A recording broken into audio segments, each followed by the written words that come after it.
श्री सरस्वती नमः। श्री गणेशाय नमः। श्री राधा कृष्णाभ्यां नमः। श्री सीतारामाभ्यां नमः। श्री हनुमते नमः। राम राम रटते रहो जब तक घट में प्राण, कभी तो दीन दयाल के भनक पड़ेगी कान।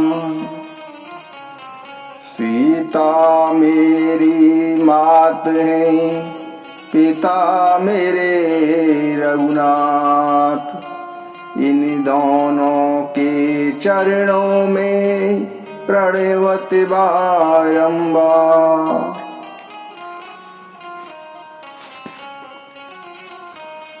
मित्रों, सुमंत्र जी अयोध्या में प्रवेश करते हुए ऐसे सकुचा रहे हैं मानो उन्होंने गुरु ब्राह्मण या गौ को मारकर आए हों। सुमंत्र जी सारे दिन एक पेड़ के नीचे ही बैठकर बिता देते हैं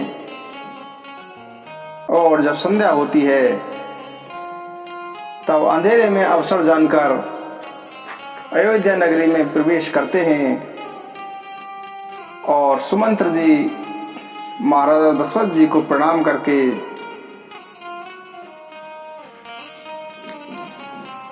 प्रवेश करते हैं।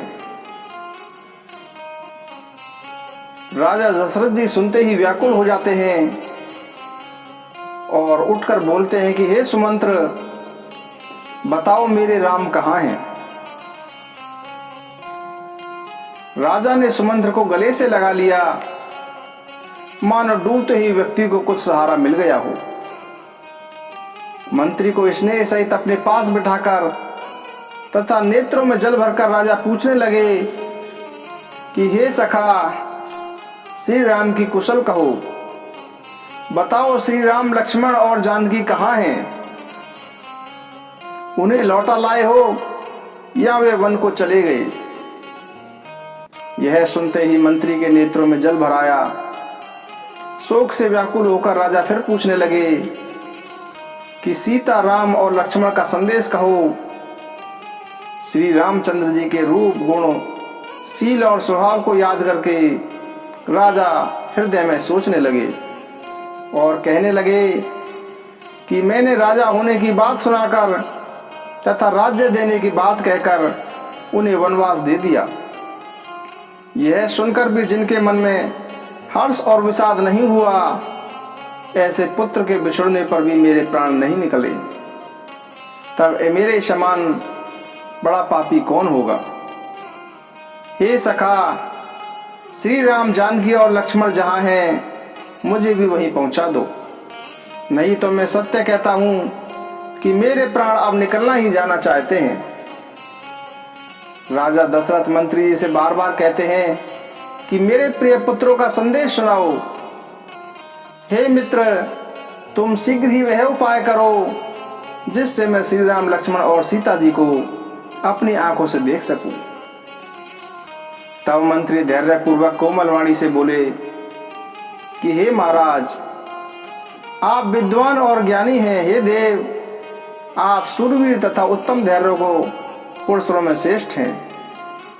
आपने सदा ही साधु समाज का ही सत्संग किया है। ऐसा कहकर सुमंत्र जी कहते हैं, जन्म मरण सब दुख सुख भोगा, हानि लाभ प्रिय मिलन वियोगा, काल कर्म बस हो ही गुसाई, बरवस राति दिवस की नाई। सुमंत्र जी कहते हैं कि जन्म मरण, सुख दुख के भोग, हानि लाभ, प्यारों का मिलना बिछड़ना, ये सब काल और कर्म के अधीन रात दिन की भांति बरबस होते हैं। मूर्ख लोग सुख में हर्षित होते हैं, सुख में खुशी होते हैं और दुख में रोते हैं, पर धीर व्यक्ति अपने मन में दोनों को एक ही समान मानते हैं। हे सबके हितकारी, आप ज्ञान से विचार कर धैर्य धारण करें और शोक का परित्याग करें। श्री राम जी का पहला निवास तमसा के तट पर हुआ, दूसरा गंगा तीर पर। सीता जी सहित दोनों भाई उस दिन स्नान करके और जल पीकर ही रह गए। निषाद राज ने बहुत सेवा की, वह रात श्रृंगवीरपुर में ही बिताई। दूसरे दिन सवेरा होते हुए ही वटक वृक्ष का दूध मंगवाया और उससे श्री राम लक्ष्मण ने अपने सिरों पर जटामूट बनाए। तब श्री रामचंद्र जी ने निषाद राज से नाव मंगवाई। पहले सीता जी को उस पर चढ़ाकर फिर श्री रघुनाथ जी चढ़े, फिर लक्ष्मण ने धनुष बाण रखे और श्री रामचंद्र जी की आज्ञा पाकर स्वयं चढ़े। मुझे व्याकुल देखकर श्री रामचंद्र जी धीरज धरकर बोले कि हे तात, पिताजी से मेरा प्रणाम कहना और मेरी ओर से बार बार उनके पांव पकड़कर विनती करना कि हे पिताजी, आप मेरी चिंता न करें। आपकी कृपा अनुग्रह और पुण्य से वन में और मार्ग में हमारा कुशल मंगल होगा। हे पिताजी, आपके अनुग्रह से मैं वन को जाते समय सुख पाऊंगा तथा आज्ञा का भली भांति पालन करके कुशल पूर्वक लौट आऊंगा। सब माताओं के पैरों को छूकर तथा उनका समाधान करके और उनसे विनती करके तुम वही प्रयत्न करना जिससे पिताजी कुशल रहें। बार बार चरण कमलों को पकड़कर गुरु वशिष्ठ जी से मेरा संदेश कहना कि वे वही उपदेश दें जिससे पिताजी मेरा सोच न करें।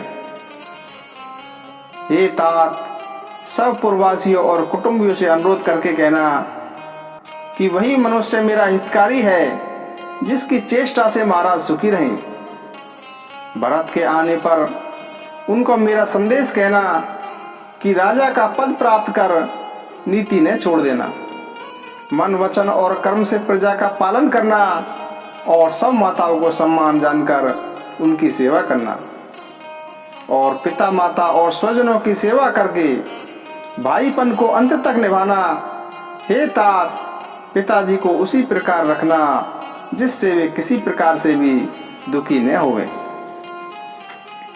लक्ष्मण जी ने कुछ कठोर वचन कहे, किंतु श्री राम जी ने उन्हें धमका दिया और मुझसे अनुरोध किया और बार बार अपनी सौगंध भी दिलाई और कहा कि हे तात, लक्ष्मण का लड़कपन वहां न कहना। परिणाम कर सीता जी भी कुछ कहने ही लगी थी, परंतु वे स्नेह व शिथिल हो गई। उनकी वाणी रुक गई, नेत्रों में जल भरा आया और शरीर रोमांचित हो गया। उसी समय श्री रामचंद्र जी ने संकेत पर केवट के पार जाने के लिए नाव चला दी। इस प्रकार श्री रामचंद्र जी चल दिए और मैं छाती पर वज्र रखकर खड़ा खड़ा देखता रहा। मैं अपने कलेश को कैसे कहूँ जो श्री राम जी का यह संदेश लेकर जीवित ही लौट आया। ऐसा कहकर मंत्री चुप हो गए और वे ग्लानि तथा सोच में डूब गए। सुमंत के वचन सुनते ही महाराजा दशरथ पृथ्वी पर गिर पड़े।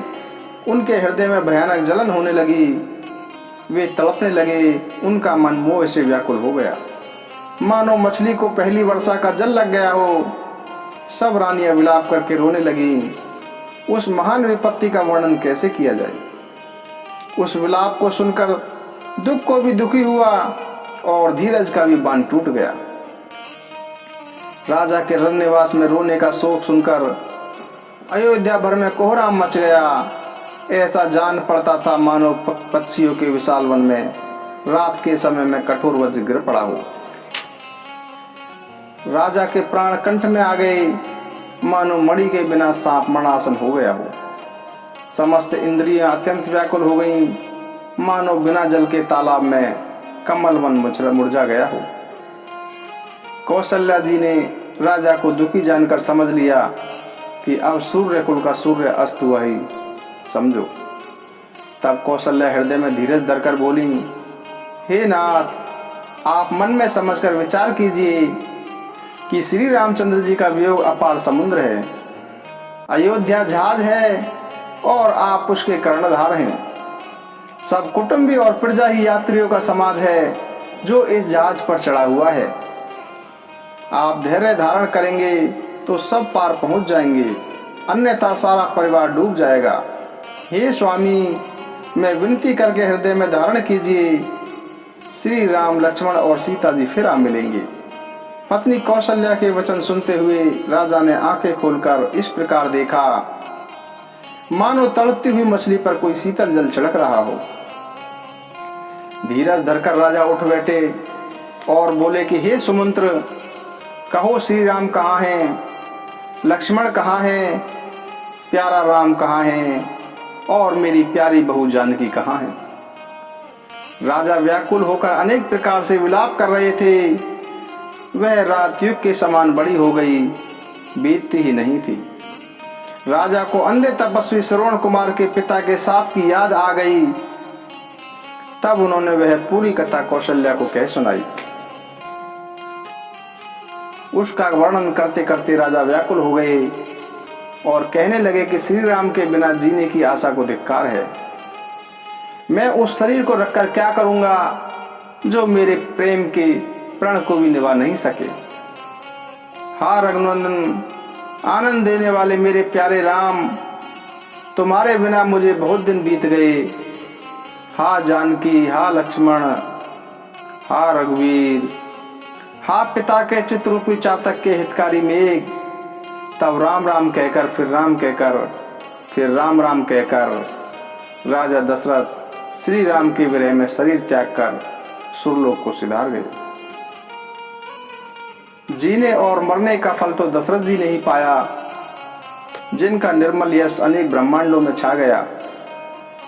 जीते जी श्री रामचंद्र जी के चंद्रमा समान मुख को देखा और श्री राम के विरह को निमित्त बनाकर अपनी मृत्यु को भी सुधार लिया। तब सब रानियां शोक से व्याकुल होकर रोने लगीं।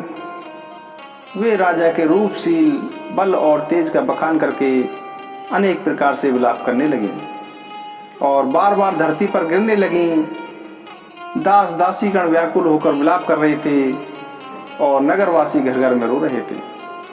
सब यही कह रहे थे कि आज धर्म की सीमा, गुण और रूप के भंडार, सूर्यकुल का अस्त हो गया। सब कैकेयी को गालियां दे रहे थे, जिसने संसार को अंधा कर दिया। इस प्रकार विलाप करते हुए रात बीत गई।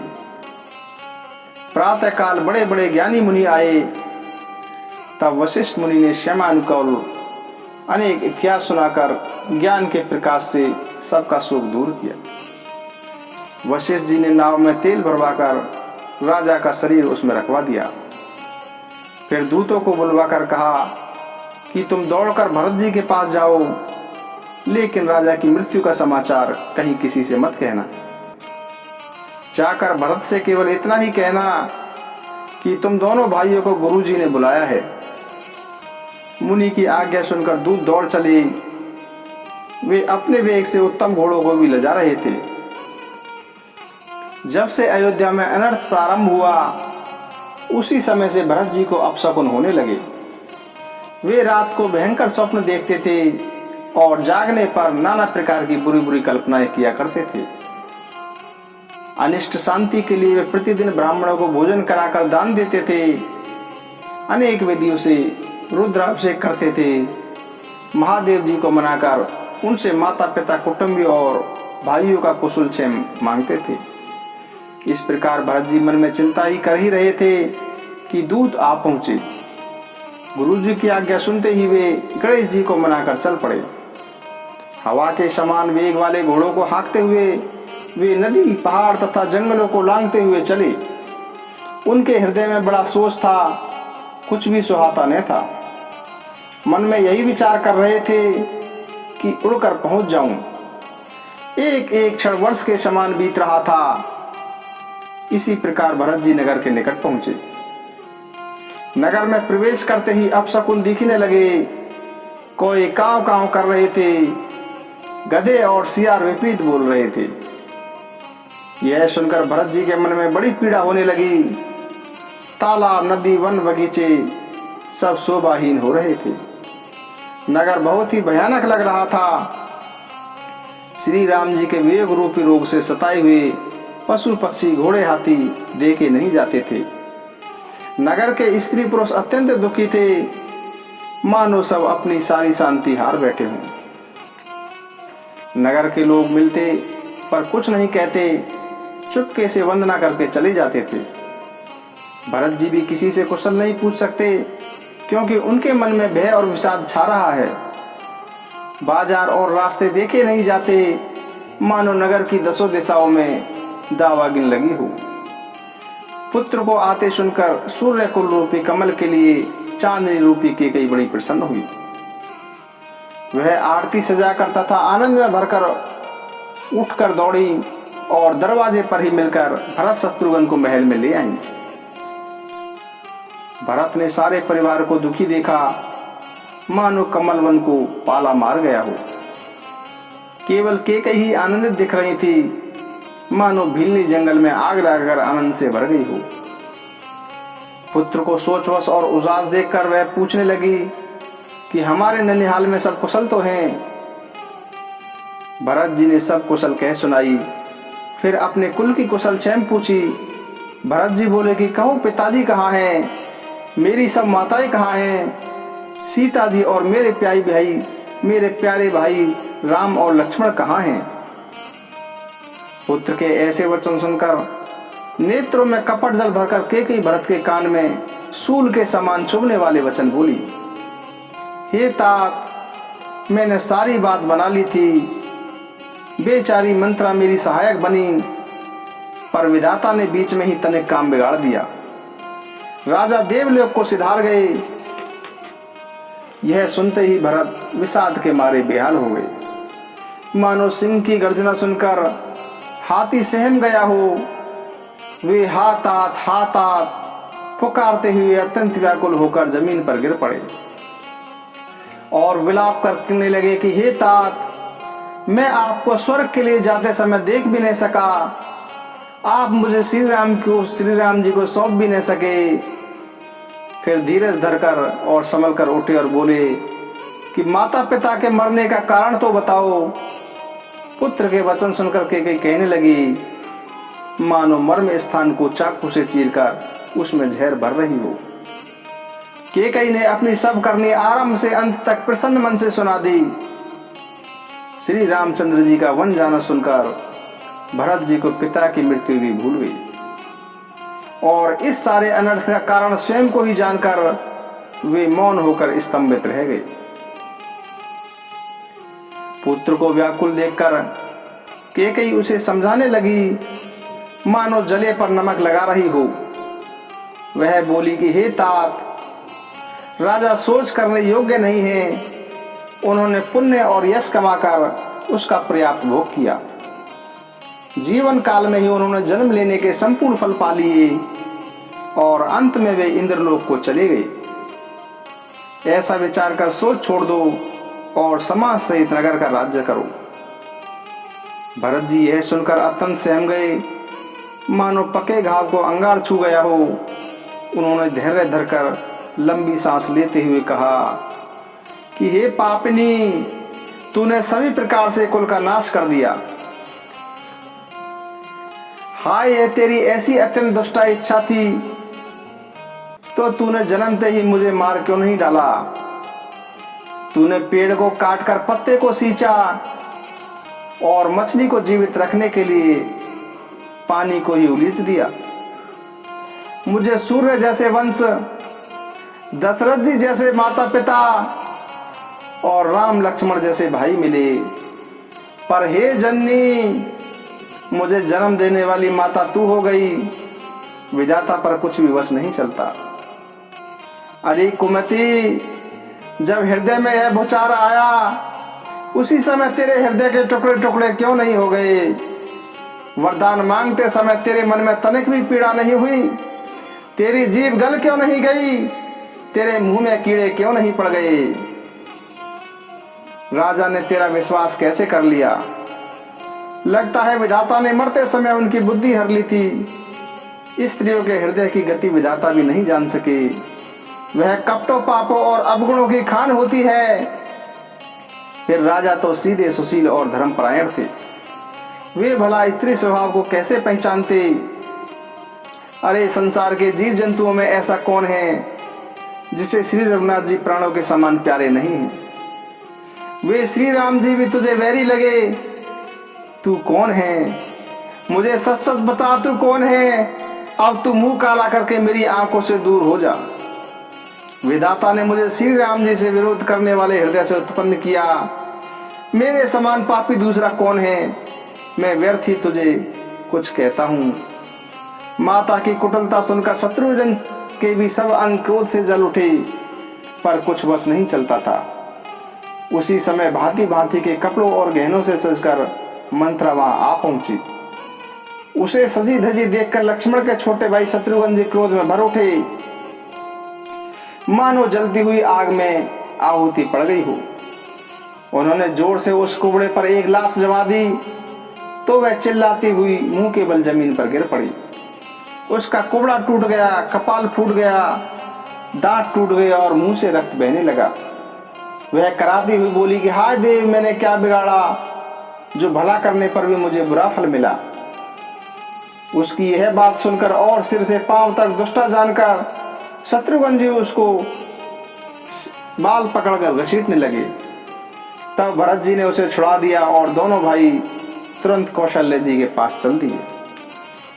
कौशल्या जी ने मैले वस्त्र पहने हुए थे, जैसे चेहरे का रंग बदला हुआ था। व्याकुल हो रही थी, दुख के कारण उनका शरीर सूख गया था। ऐसे दिख रही थी मानो सोने की सुंदर कल्पना को वन में पाला मार गया हो। भरत को देखते ही कौशल्या जी उठ दौड़ी, पर मूर्छित होकर फिर पृथ्वी पर गिर पड़ी। यह देखते ही भरत जी व्याकुल हो गए और अपने शरीर की सुध बुलाकर उनके चरणों में गिर पड़े। फिर बोले कि हे माता, पिताजी कहाँ हैं? उन्हें दिखा दो। सीता जी तथा मेरे दोनों भाई श्री राम और लक्ष्मण कहाँ हैं? उन्हें दिखा दो। कैकेयी ने संसार में जन्म क्यों लिया, और यदि जन्मी तो फिर बांझ ही क्यों न रह गई? जिसने कुल कलंकी अपयश के भाजन और प्रियजनों के द्रोही मुझ जैसे पुत्र को उत्पन्न किया, तीनों लोकों में मेरे समान अभागा कौन है? जिसके कारण तुम्हारी यह दशा हुई। पिताजी स्वर्ग में हैं और श्री राम वन में हैं। केतु के समान केवल मैं ही इन सब अनर्थों का कारण हूँ। मुझे धिक्कार है। मैं बांस के वन में आग उत्पन्न हुआ और दाय दुख और दोषी का भागी बना। भरत के ऐसे वचन सुनकर माता कौशल्या फिर संभल कर उठी। उन्होंने भरत को उठाकर छाती से लगा लिया और नेत्रों में आंसू बहाने लगे। सरल स्वभाव वाली कौशल्या जी ने बड़े ही प्रेम से भरत जी को अपनी छाती से लगाया, मानो श्री राम जी ही लौटकर घर आ गए हों। फिर लक्ष्मण जी के छोटे भाई शत्रुघ्न जी को भी हृदय से लगाया। शोक और स्नेह उनके हृदय में समाता नहीं था। कौशल्या जी का स्वभाव देखकर सब यही कह रहे थे कि श्री राम जी की माता का ऐसा स्वभाव क्यों न हो। उन्होंने भरत जी को अपनी गोद में बिठा लिया और उनके आंसू पोंछकर बोली कि हे वत्स, तुम धैर्य धारण करो, बुरा समय जानकर शोक त्याग दो तथा काल और कर्म की गति को अमिट जानकर हृदय में हानि और दुख मत मानो। हे तात, किसी को दोष मत दो। विधाता मेरे लिए सब प्रकार से उल्टा हो गया है, जो इतने दुख पर भी मुझे जीवित रखे हुए हैं। अब भी कौन जानता है उसे क्या अच्छा लग रहा है। हे तात, पिता की आज्ञा से श्री राम ने भूषण वस्त्र त्याग दिए और वलकल पहन लिए। उनके हृदय में न कुछ विषाद था और न ही हर्ष था। उनका मुख प्रसन्न था, मन में न आसक्ति थी न द्वेष था। सबको सब प्रकार संतोष देकर वे वन को चले गए। यह सुनकर सीता भी उनके साथ चली गई। श्री राम के चरणों की अनुरागिणी वह किसी प्रकार भी न रुकी। सुनते ही लक्ष्मण भी साथ ही उठ चले। श्री राम ने उन्हें रोकने के बहुत यत्न किए, पर वे न रहे। तब श्री राम जी सबको सिर झुकाकर तथा सीता और लक्ष्मण को साथ लेकर वन को चले गए। श्री राम लक्ष्मण और सीता वन को चले गए। मैंने तो उनके साथ ही गई और न ही मैंने अपने प्राण उनके साथ भेजे। यह सब इन्हीं आंखों के सम्मुख हुआ, फिर भी अभागे जीव ने यह शरीर नहीं छोड़ा।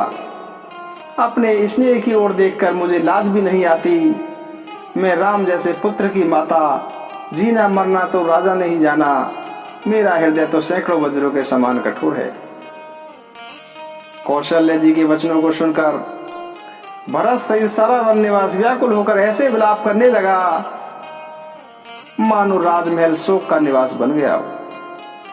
दोनों भाई विकल होकर विलाप करने लगे।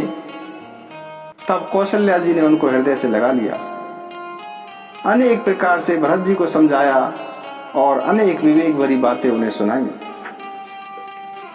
भरत जी सब माताओं को पुराण और वेदों की सुंदर कथाएं कहकर समझाने लगे। दोनों हाथ जोड़कर भरत जी छल रहित पवित्र और सीधी सुंदर वाणी बोले।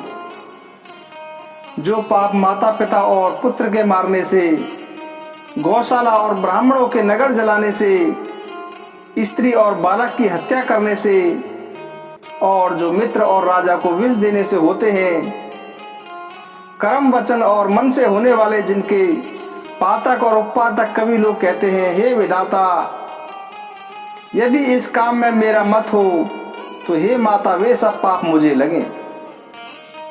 हे माता यदि इसमें मेरा मत हो तो विधाता मुझे वही गति दे जो लोग श्री हरि और श्री शंकर जी के चरणों को छूकर भयानक भूत प्रेतों को बसते हैं। जो लोग वेदों को बेचते हैं, धर्म का दोहन करते हैं, चुगलखोर हैं और जो दूसरों को पापों को कहते हैं, जो कपटी कुटिल और क्रोधी हैं तथा जो वेदों की बुराई करने वाले और विश्व के विरोधी हैं, जो लोभी लंपट और लालचियों की तरह आचरण करते हैं, जो पराये धन और पराई स्त्री की ताक में रहते हैं, हे जननी यदि इस काम में मेरी तनिक भी सम्मति हो तो मैं उन्हीं की तरह भयानक गति को पाऊं। जिनका सत्संग में प्रेम नहीं है, जो अब आगे परमार्थ के मार्ग से विमुख हैं, जो मानव शरीर पाकर भी श्री हरि का भजन नहीं करते, जिनको विष्णु और शंकर का श्रेयस नहीं सुहाता, जो वेद मार्ग को छोड़कर वेद के प्रतिकूल मार्ग पर चलते हैं, जो ठग और रूप बदलकर जगत को छलते हैं, हे माता यदि मैं इस भेद को जानता भी हूं तो शंकर जी मुझे उन लोगों की गति दें।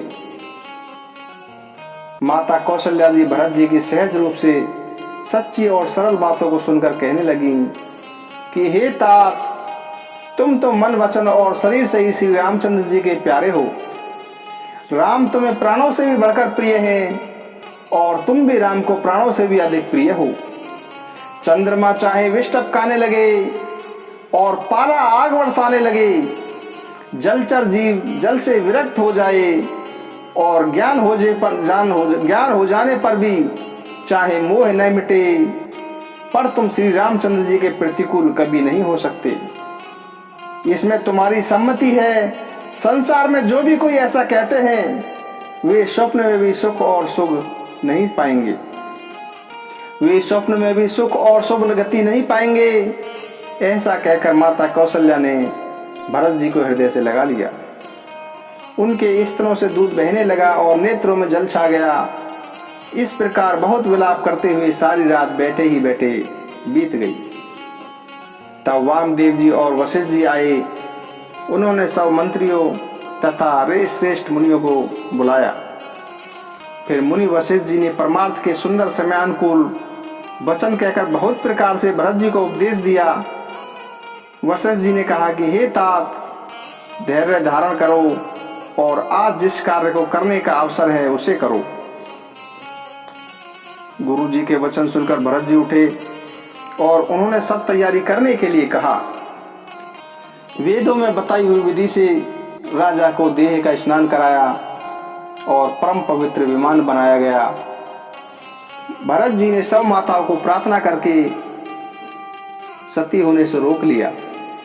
रानियां भी श्री राम जी के दर्शन की अभिलाषा से रुक गई। चंदन अगर तथा अन्य कई प्रकार के अपरिमित सुगंध द्रव्यों के बहुत से बोझ आए। सरयू के तट पर ऐसी सुंदर चिता बनाई गई जो मानो स्वर्ग की सुंदर सीढ़ी हो। इस प्रकार सब दाय क्रिया की गई और सबने विधि पूर्वक स्नान करके तिलांजलि दी। मंगले भवन मंगल हारे, द्रव्य सुदशरथ अजिरे बिहारी। राम सिया राम जय जय राम। राम सिया राम जय जय राम। होई सोई जो रामी रचिराका, को करी तरक बढ़ावे साका। राम सिया राम जय जय राम।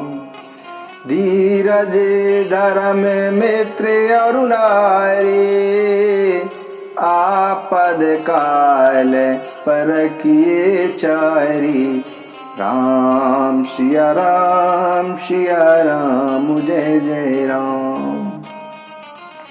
हरि अनंत हरि कथा अनंता, कहि सुनहि बहुविध सब संता। राम सिया राम जय जय राम। जे सकाम नर सुनहि जे गावहि, सुख संपत्ति नाना विधि पावहि। राम सिया राम जय जय राम। कर में प्रधान विश्व रचिराका, जो जस कराई सो तस फल चाका।